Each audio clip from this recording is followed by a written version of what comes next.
Hello good evening बच्चों। आज हमारा एक नया चैप्टर स्टार्ट हो रहा है जिसका नाम है रिलेशन एंड फंक्शन। ठीक है, और ये +1 +2 दोनों में ही है, तो उसको हम अच्छे से समझ लेंगे। पहले क्या है, कैसे हैं चीजें।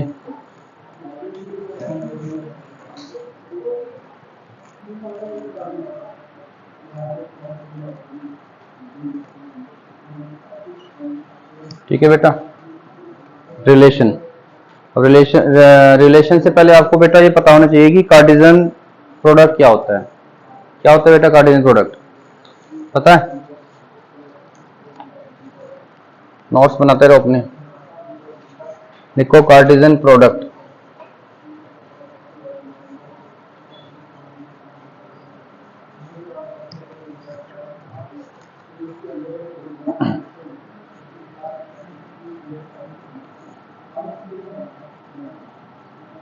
डिनोटेड बाय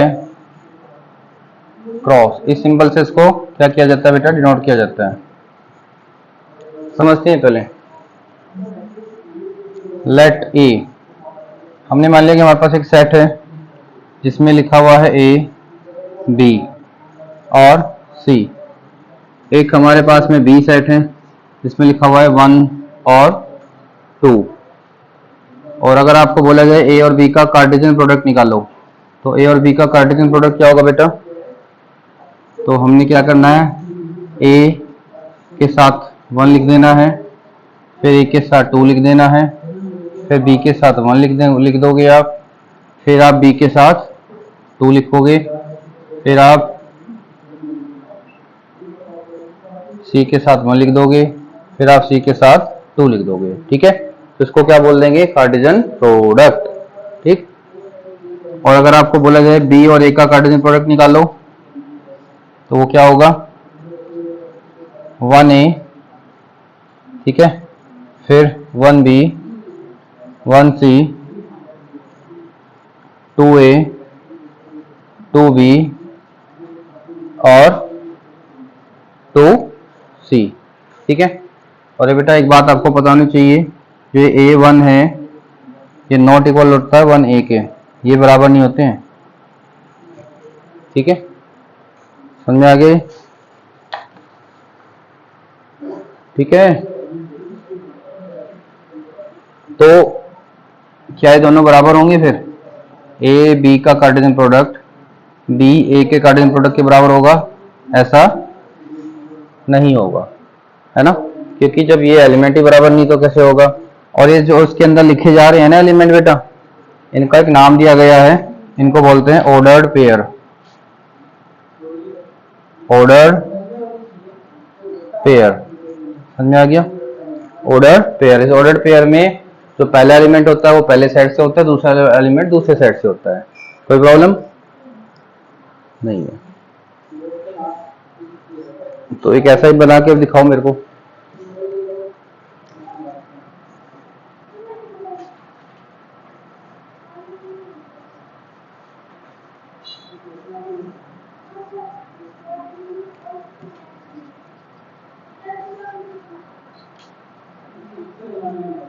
इसका कार्टेशियन प्रोडक्ट निकाल के दिखाओ बेटा, ए से बी बताओ क्या आएगा, करो।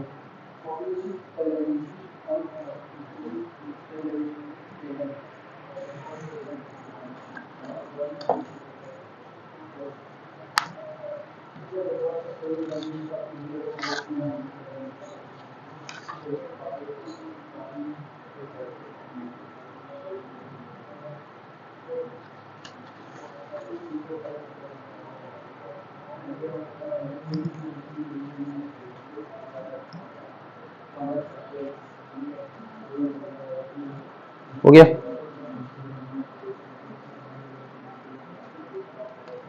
तो क्या लिखा होगा आपने, राम 1, राम 2, राम 3, ऐसे सीता 1, सीता 2, सीता 3rd, याद आ जाएगा। तो आपको कार्टेशियन प्रोडक्ट निकालना आ गया। कार्टेशियन प्रोडक्ट क्या होता है, दो सेट का इस तरीके से प्रोडक्ट करना ही क्या कहलाता है, कार्टेशियन प्रोडक्ट कहलाता है। ठीक है,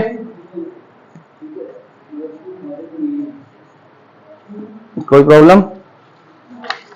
नहीं है।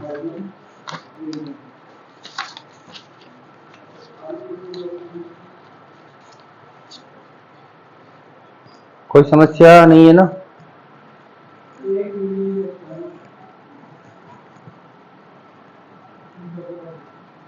देखो बेटा, इसको ना वैसे भी नोट कर सकते हो।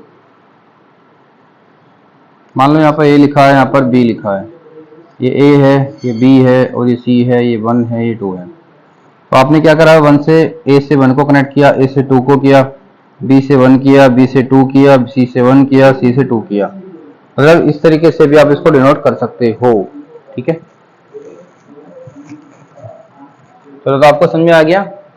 एक्चुअल में क्या होता है कि इसमें टोटल जितनी भी पॉसिबिलिटी है ए से बी के एलिमेंट को रिलेट कराने की, सारी की सारी आ जाती है कार्टेशियन प्रोडक्ट के अंदर। ठीक है, अब हम पढ़ेंगे रिलेशन क्या होता है। तो लिखो बेटा relation.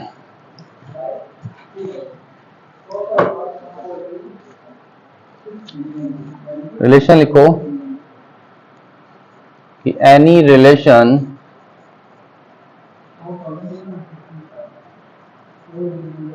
are related to A to B is a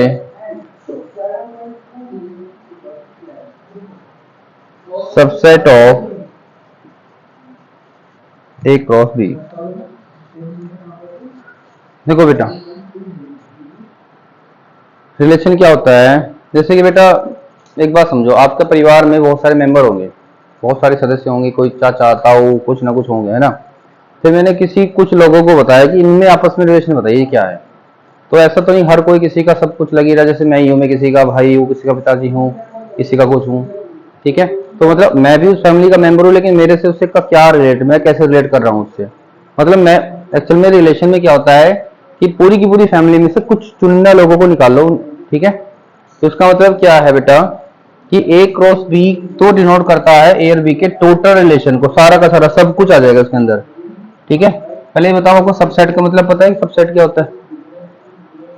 subset क्या होता है पता? हाँ ना, जल्दी बोलो, पता है आपको? देखो बेटा, मान लो आपके पास एक सेट है 1 2 3 4 5 6 7 इस तरीके से, और मैंने इसी के कुछ एलिमेंट से एक और बना दिया 2 3 4। ठीक है, तो क्या आया, इसी के कुछ एलिमेंट हमने यहाँ पे लिख दिए। तो ये एलिमेंट जो लिखे हैं आपने ग्रुप में, इसी को क्या बोल देते हैं? इसका सबसेट बोल देते हैं। ठीक है, ठीक है, तो इसी प्रकार से क्या होगा कि ए क्रॉस बी में तो टोटल सारे के सारे चीजें आ जाएंगी, तो उसमें से कुछ चीजों को निकालना है आपको। ठीक है,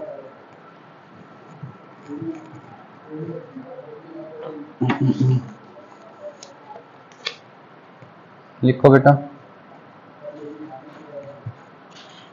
मान लो ए ने बी के साथ जो रिलेशन बनाया है, 1 एक्स के साथ कनेक्ट हो गया, 2 वाई के साथ कनेक्ट हो गया, और 3 वाई के साथ कनेक्ट हो गया। मान लो ऐसा है, देखो मैंने इसमें क्या किया, सबको तो नहीं कनेक्ट किया कि 1 से वाई भी कर दिया, ये भी कर दिया, सबको तो नहीं किया, कुछ को ही किया है। ठीक है, इनमें कुछ ना कुछ रिलेशन रहा होगा। रिलेशन क्या है ये नहीं पूछा, रिलेशन है, तो इसको कैसे डिनोट करेंगे? बोलेंगे आर सच दैट, ये दो होते हैं ना इस तरीके से, दो बिंदी ऐसी होती है, इसको बोलते हैं such that. R such that A related to b. ठीक है, ए रिलेटेड टू बी, और कैसे रिलेट है, इसको हम ऐसे लिखते हैं फिर 1 और x, 2 और y, 3 एंड y। तो ये इनके बीच में क्या बन गया, एक रिलेशन बन गया है। ठीक है, इस तरीके से इसको डिनोट करना, कोई प्रॉब्लम तो नहीं। रिलेशन अगर आपसे कोई पूछे तो आप बोलना रिलेशन क्या होता है। Relation is subset of Cartesian product of दो सेट, जो भी सेट दे रखे होंगे उस सेट का एक क्या होता है, सबसेट होता है।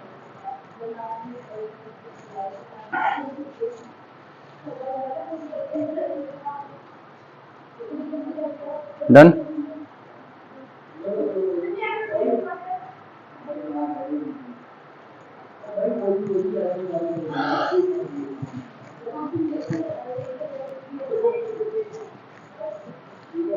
अब यहाँ पे आपसे पूछा जाता है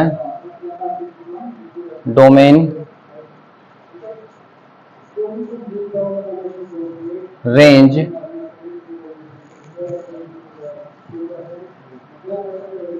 और कोडोमेन, 3 चीजें आपसे पूछी जाएंगी। ठीक है, एग्जाम्पल से समझेंगे। 1 2 3 4 5 हमने यहाँ पे लिख दिया, A B C D और E। मान लो ये एक A सेट है, ये B सेट है, और ये आपस में एक R नाम का इनके बीच में एक रिलेशन है। ठीक है, ये इससे कनेक्टेड है, 2B से कनेक्ट कर रहा है, 3B से कनेक्ट कर रहा है, और 4C से कनेक्ट कर रहा है। बस इस तरीके से है। ठीक है, अब आपसे पूछा जाएगा, इस तरीके का आपको सेट दे दिया, आपसे पूछेगा इसका डोमेन बताओ, तो इसका डोमेन क्या होगा। तो बेटा डोमेन ऑफ दिस रिलेशन, एक तो इसको बेटा डिनोट कैसे करेंगे, ऐसे कैपिटल में डी लिख के छोटा सा ऐसा लिख देंगे, तो ये क्या बताएगा, इस रिलेशन का डोमेन। तो डोमेन क्या होता है, set of all element, reference लिख लो, सेट ऑफ ऑल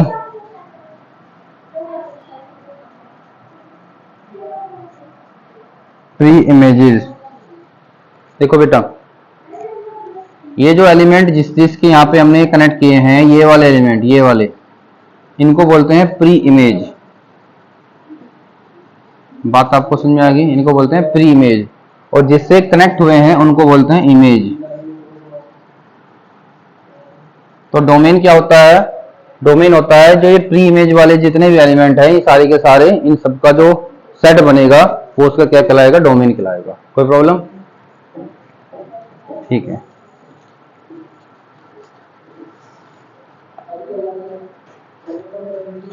डन। तो इसका आंसर क्या आएगा, अगर इसमें से आंसर पूछ सकता हूं मैं आपसे, 1 2 3 और 4। अब आपसे पूछा जाए कि रेंज ऑफ रिलेशन, इसकी रेंज बताइए, तो रेंज को हम ऐसे कैपिटल में आर डाल के छोटा आर लिख देंगे। ये क्या होगा, सेट ऑफ ऑल इमेजेस, जितनी भी इमेजेस बनी है उन सबका सेट। इमेजेस क्या बनी है, ए बी सी, तो इसका आंसर क्या लिख दोगे आप, ए बी और सी, कर्ली ब्रैकेट में लिखना है वैसे तो। कोई प्रॉब्लम आई? नहीं है, नोट कर लो।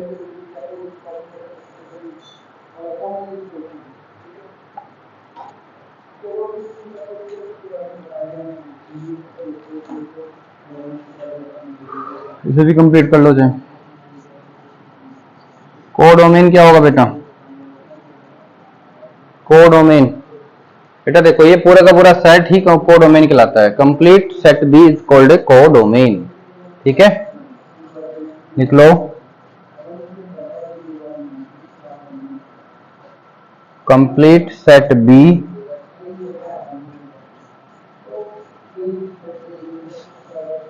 is known as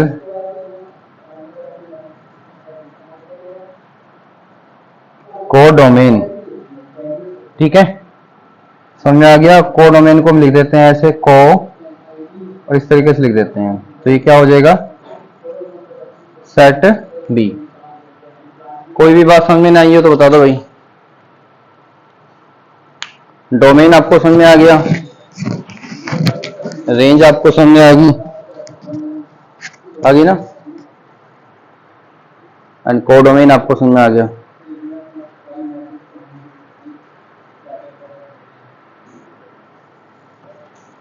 ठीक है, देखो कई बार ऐसे भी पूछ लिया जाता है, अगर आपसे पूछे इमेज ऑफ वन, वन की इमेज क्या है, जिससे कनेक्ट हुआ है। ठीक, अगर आपसे पूछा जाए प्री इमेज ऑफ ए, हाँ भाई ए की प्री इमेज मतलब ये जिससे बना था ये 1, कोई प्रॉब्लम नहीं है। और बेटा ये बताओ, ये जो रेंज है, हमें ये जो एलिमेंट की रेंज है वो है तो सेट बी के अंदर ही है ना, तो हम एक बात और बोल सकते हैं यहाँ पर, क्या कि रेंज, क्या बोल सकते हैं, रेंज इज ए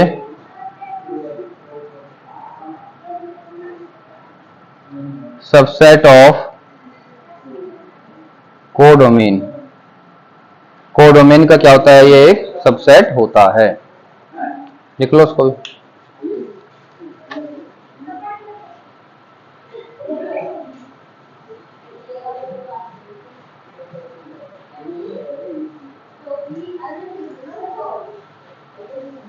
डन।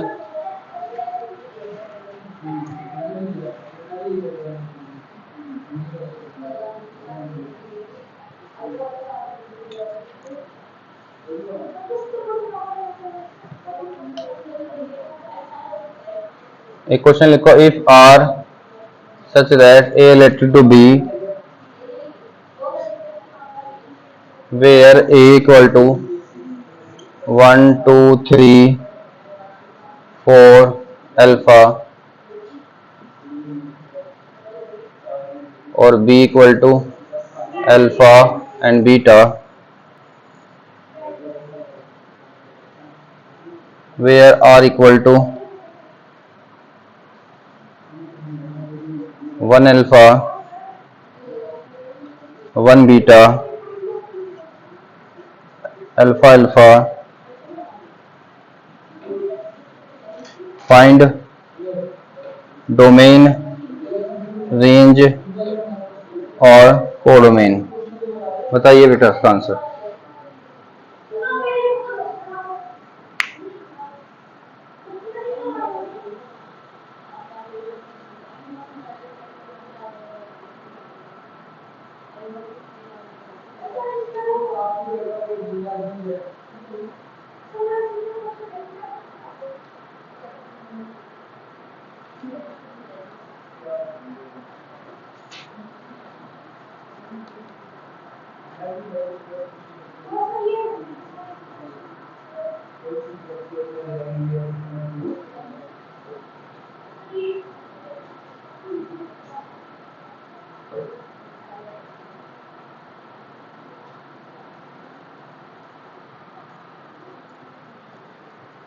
आ गया answer.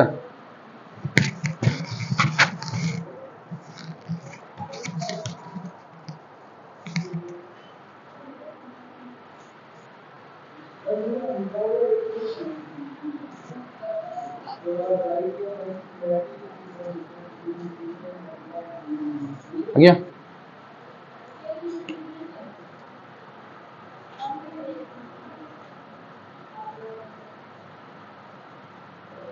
One two three four और अल्फा, अल्फा बीटा, 1 से अल्फा कनेक्ट हुआ है, यहाँ पे 1 से बीटा कनेक्ट हुआ है और फिर अल्फा से अल्फा कनेक्ट हुआ है।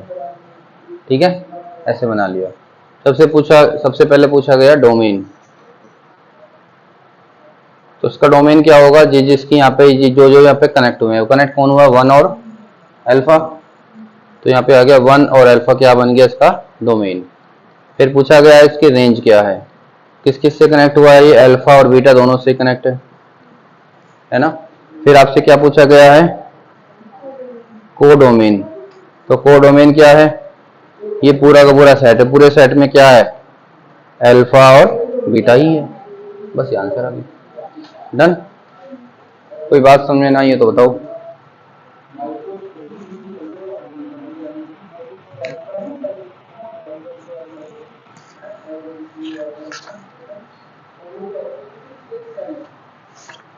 Done.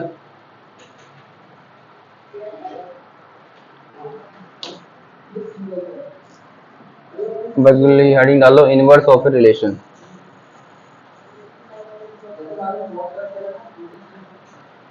Inverse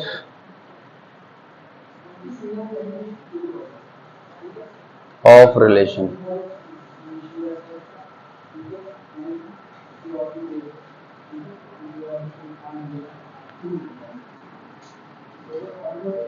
inverse of a relation क्या होता है, इनवर्स ऑफ ए रिलेशन।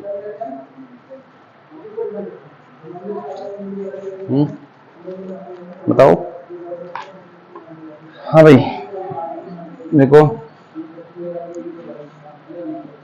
देखो, if R such that A related to b, ठीक है, तो हम क्या कर सकते हैं, इसका इनवर्स में लिखेंगे R inverse B related to A, ये हो जाएगा, इसको इसका इनवर्स बोल देंगे। अगर आर रिलेट कर रहा है ए से बी पर, तो हम क्या करेंगे, आर इनवर्स में क्या हो जाएगा, बी रिलेट करेगा ए से, ठीक है।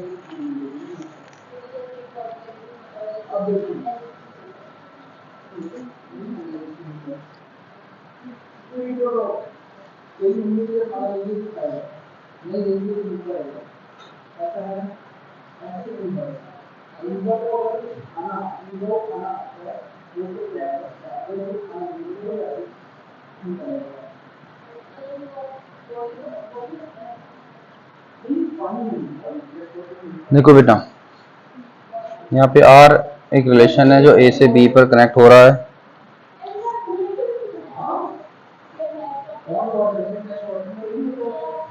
वन ए, टू बी और थ्री सी। देखो बेटा, अगर मैं उससे कहूँ उसका इनवर्स बनाओ,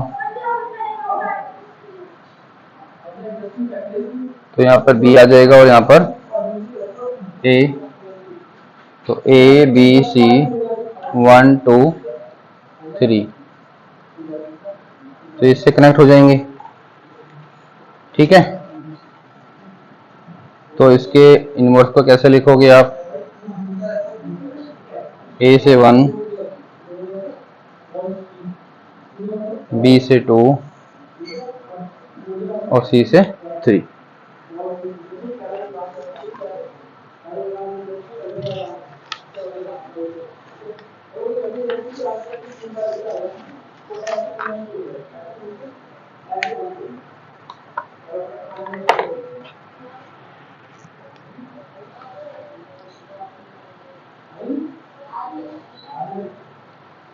डन बेटा।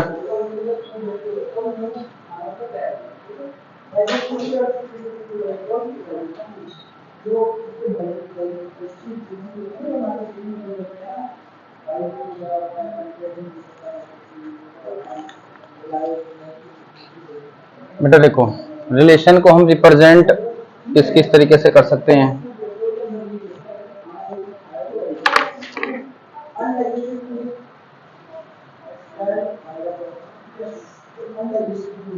देखो, रिप्रेजेंटेशन ऑफ रिलेशन, तो बेटा एक तो मेथड होता है रोस्टर फॉर्म,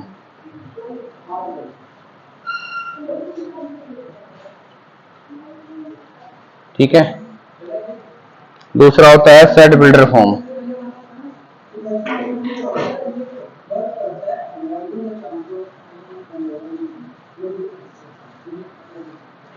थर्ड होता है विजिबल रिप्रेजेंटेशन।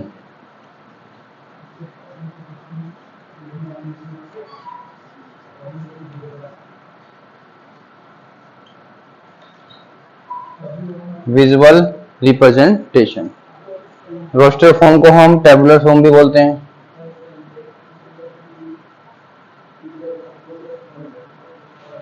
इसको हम टेबुलर फॉर्म भी बोल देते हैं। जैसे कि एग्जांपल के तौर पर आप ऐसे लिखते हो ना, 1 1, कुछ भी इस तरीके से 2 4 3 9, कुछ भी इस तरीके से चीज होते हैं। सेट बिल्डर फॉर्म में क्या होता है, इसको हम प्रॉपर्टी फॉर्म भी बोल देते हैं।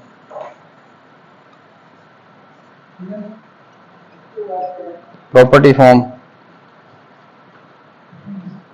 जैसे कि आपने चीज लिखी है तो उसको ऐसे प्रॉपर्टी के अंदर में लिख देते हैं। तो कैसे लिखेंगे इसको हम, A B such that A square equal to B where A belongs to A और बी बिलोंग्स टू बी, इस तरीके से लिख देते हैं। देखो बेटा, यहाँ पर रिलेशन देखो क्या है, ये दूसरे वाला एलिमेंट क्या है, इसका स्क्वायर है, ये 2 का स्क्वायर है, ये 3 का स्क्वायर है, मान लो ये a है, ये b है, तो b की वैल्यू इक्वल टू क्या है, a के स्क्वायर के। तो एज इसको प्रॉपर्टी के रूप में हम यहाँ पे लिख देते हैं, प्रॉपर्टी फॉर्म में इसको ऐसे लिख देते हैं। इसी को हम क्या बोलते हैं, सेट बिल्डर फॉर्म बोलते हैं। और विजुअल रिप्रेजेंटेशन तो आपने को पता ही है, जो भी आप थोड़ी देर पहले किया था आपने, जैसे कि यहाँ पे 1 2 3, 1 का स्क्वायर 1, 2 का स्क्वायर 4, 3 का स्क्वायर 9, इसको बोलते हैं विजुअल रिप्रेजेंटेशन। ठीक है।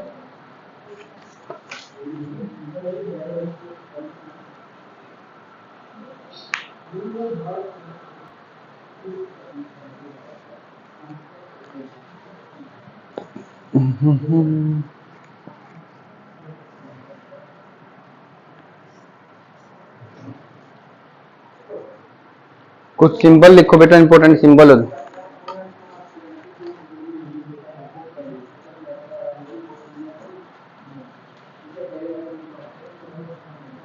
इंपॉर्टेंट सिंबल लिखो।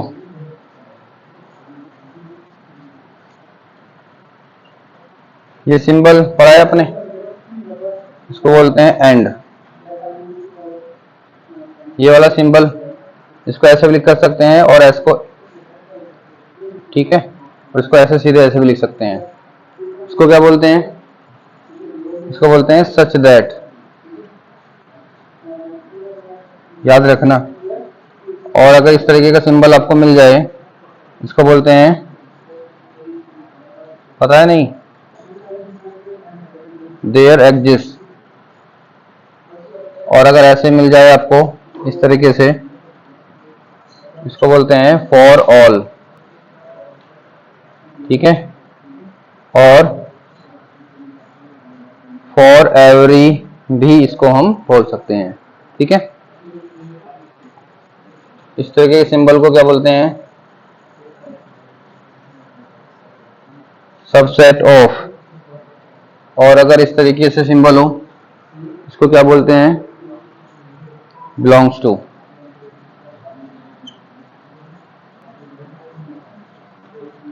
ठीक है। और इसको ये बोल सकते हैं,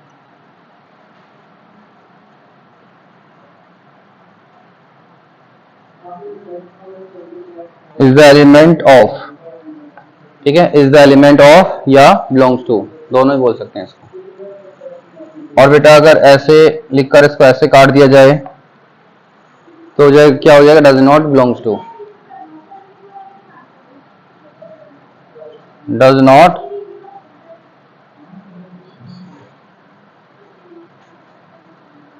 बिलोंग्स टू। और ऐसे ही सेम इसको भी अगर ऐसे काट दिया जाए तो क्या हो जाएगा, डज नॉट सबसेट ऑफ।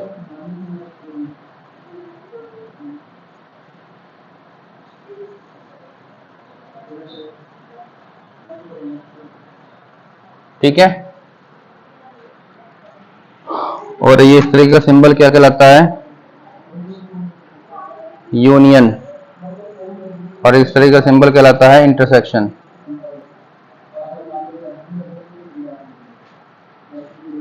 ठीक है, इंटरसेक्शन।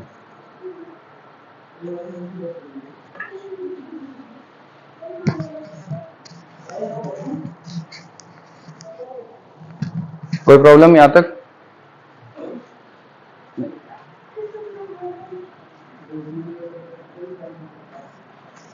एक क्वेश्चन लिखो बेटा,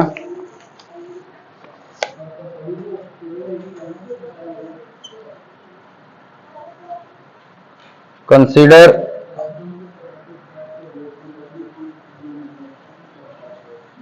the relation R such that a tends to B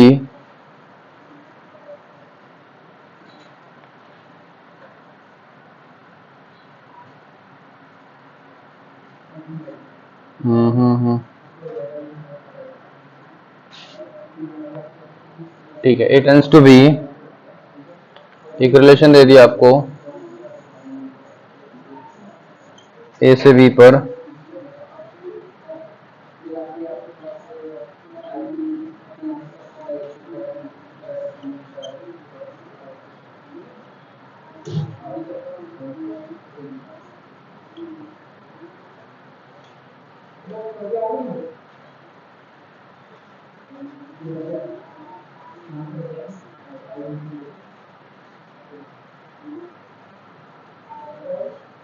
question है राइट इन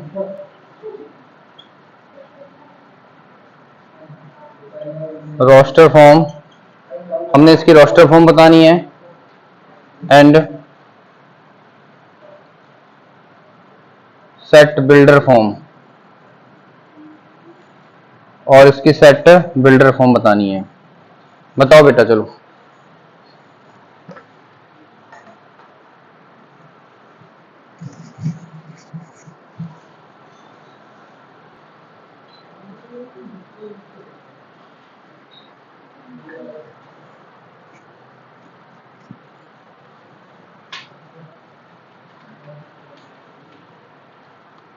हाँ भाई, रोस्टर फॉर्म क्या होगी इसकी? लिख दो उसको ऐसे ही बस, 2,13,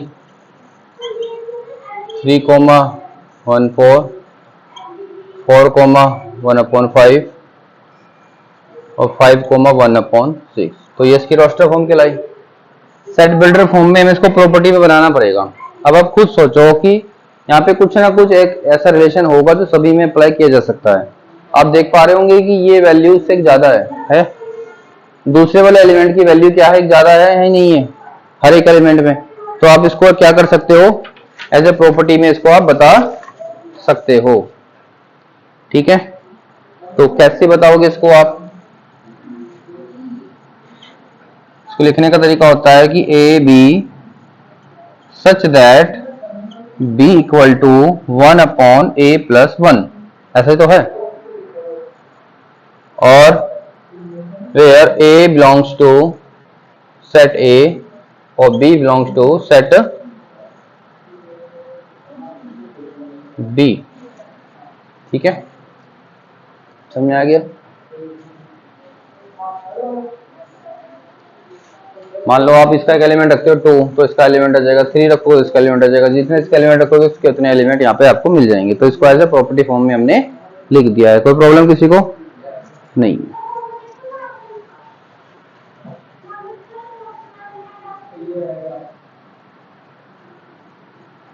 ज्यादा तो नहीं हो रहा?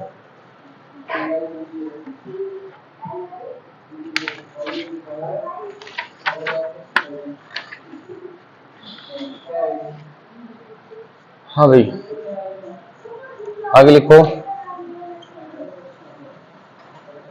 बेटा। इसमें थोड़ी थ्योरी है, जब आपको थ्योरी पता चल जाएगी तो आपसे क्वेश्चन सॉल्व होने लगेंगे फिर।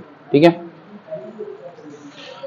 लिखो relation on a set A.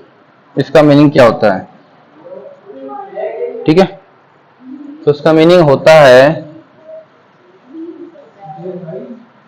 Relation from set A to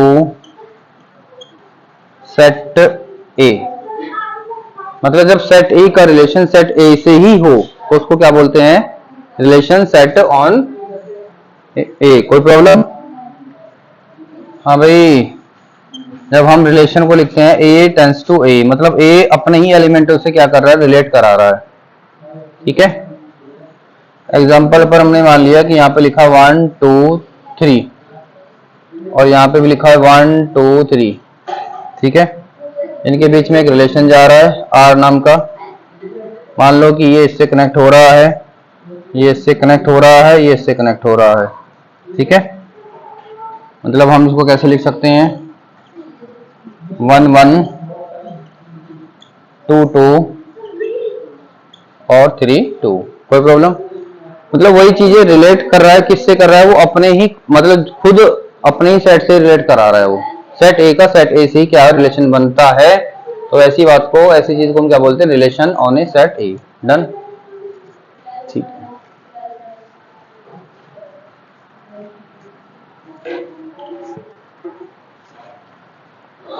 आगे लिखो बेटा। Identity relation.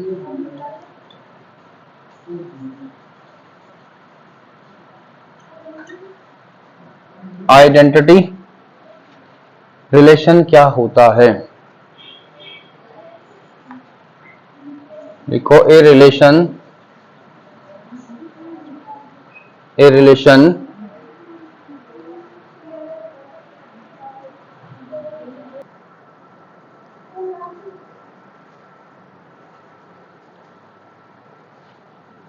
हाँ भाई लिखो a relation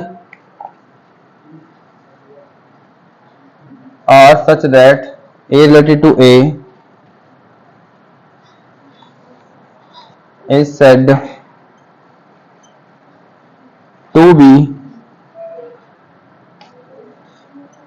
an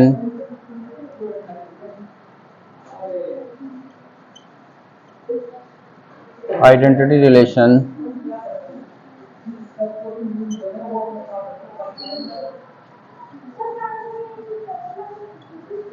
on set A if every element of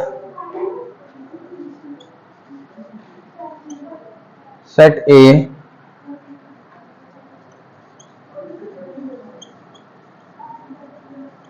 is related to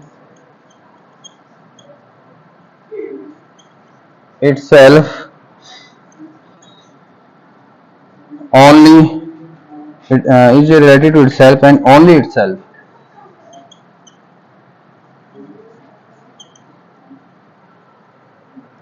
ठीक है, नहीं आई बात समझ में?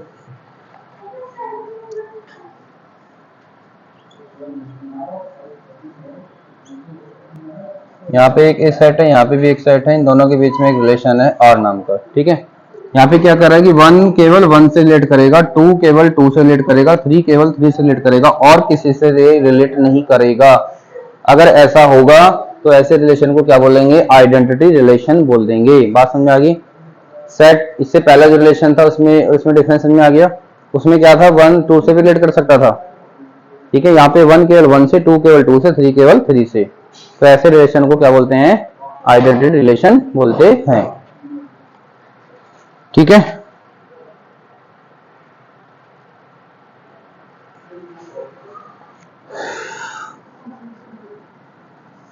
तो इसको 1 1 2 2 3 3 इस तरीके से भी लिख सकते हैं, कोई प्रॉब्लम नहीं है।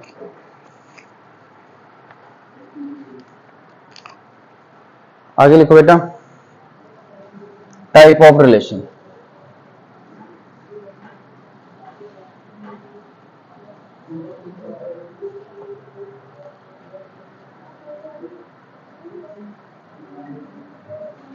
Types of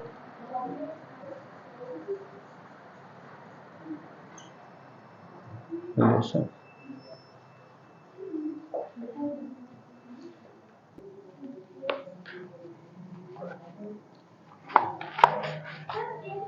types of relations.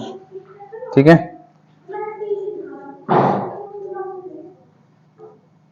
On set ए। तो आपने बेटा 3 टाइप के रिलेशन पढ़ने इसमें। पहला लिखो रिफ्लेक्सिव रिलेशन,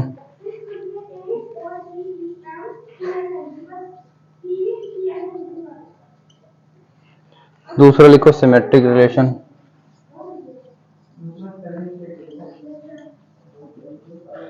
तीसरा लिखो transitive relation,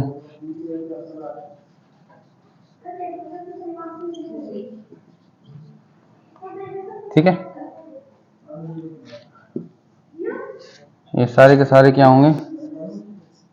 on set A, मतलब एक ही सेट पे होंगे, तो एक ही सेट पर ही काम चल रहा होगा सारे के सारे। रिफ्लेक्सिव, सिमेट्रिक और ट्रांजिटिव। ठीक है, तो डेफिनेशन लिखो पहले रिफ्लेक्सिव की। ये 3 रिलेशन पढ़ा देता हूं मैं आपको बस आज।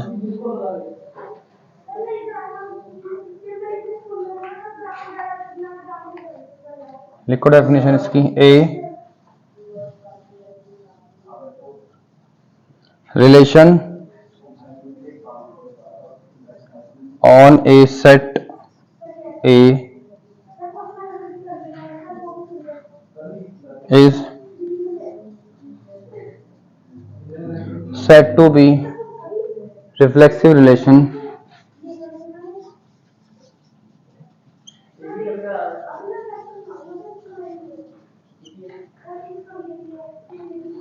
if every element of set A is related to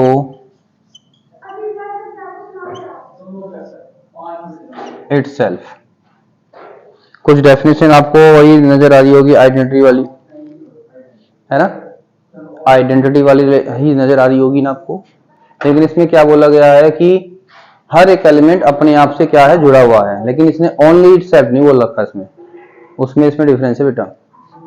कैसे, मान लो यहाँ पे एलिमेंट है 1 2 3 और यहाँ पे भी है 1 2 3।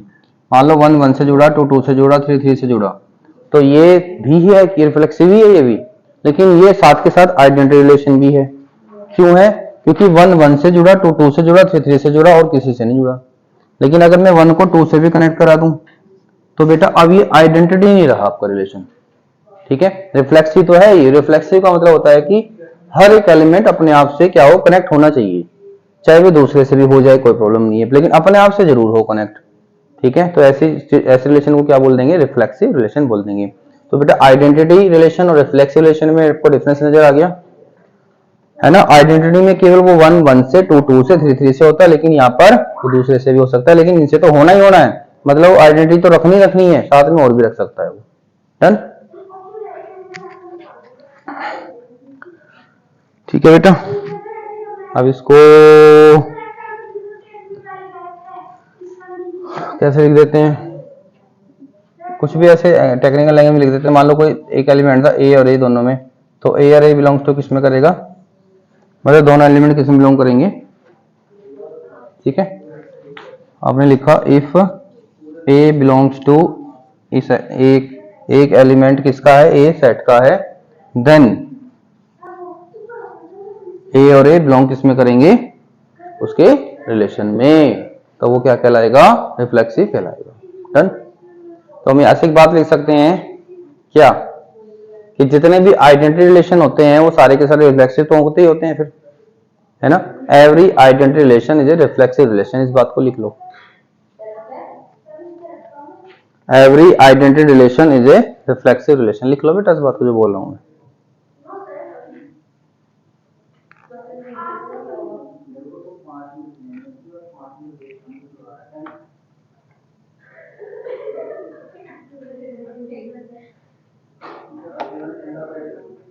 डन।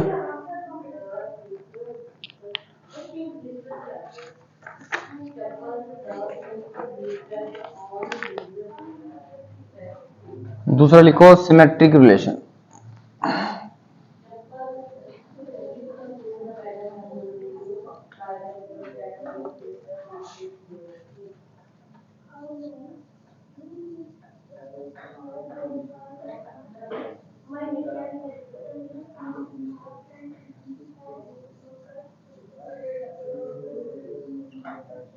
सिमेट्रिक रिलेशन में की डेफिनेशन लिखो,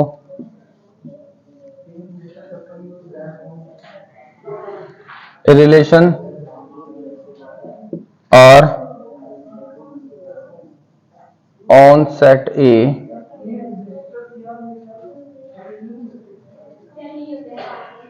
is said to be symmetric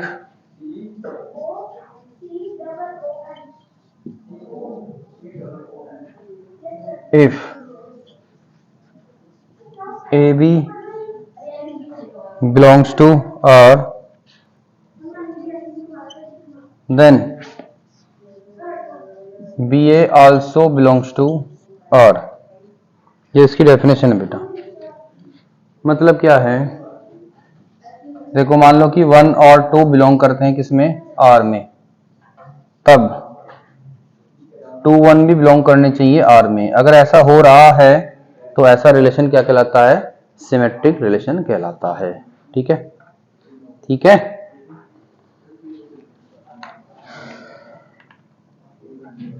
चलो ये बात तो समझ में आ गई होगी, नोट कर लो।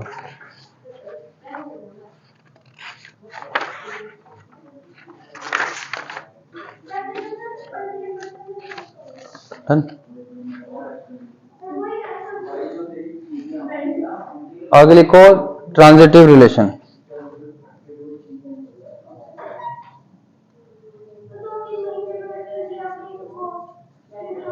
ट्रांजिटिव रिलेशन क्या होता है बेटा? A relation R on a set is said to be transitive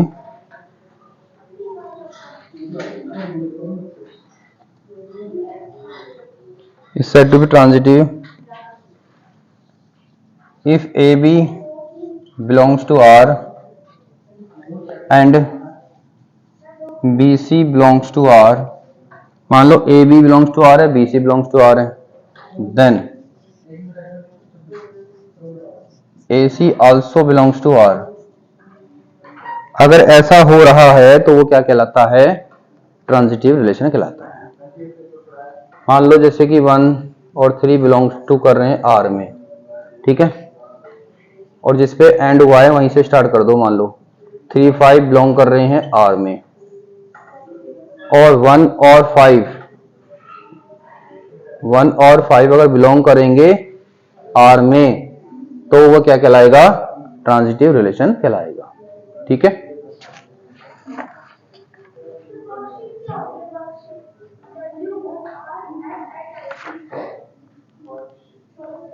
done है यहां तक?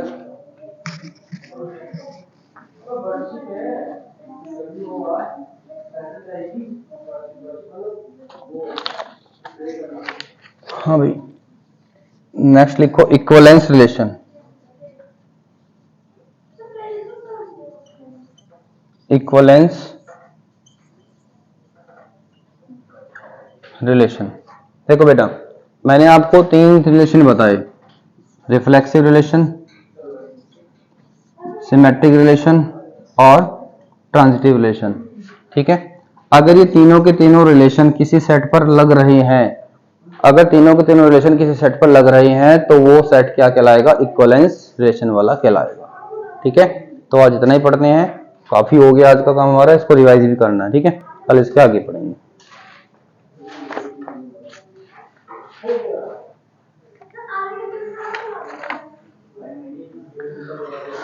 चलो भाई।